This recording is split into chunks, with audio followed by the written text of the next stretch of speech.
Eu queria tanto ver o Diego que era antes. Mas... cara, eu tô querendo, eu quero mudar, entendeu? Eu sei que eu te machuquei, te feri, entendeu? Eu te amo, eu quero ficar contigo, eu quero crescer com a minha família, entendeu? Tenho que buscar o teu perdão também. Eu sei que às vezes muitas tu coisas. vai e faz um monte de coisa. Entendeu? Eu quero que você seja da forma que você era antes. Antes você não conseguia nem falar uma palavra mais alto, tá entendendo? Porque você mostrava amor, você mostrava carinho. Hoje não.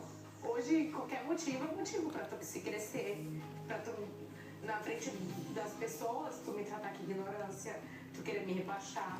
Não é isso que eu quero.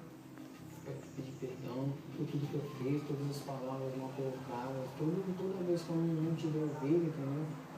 Que eu vou lutar pra te conquistar de novo.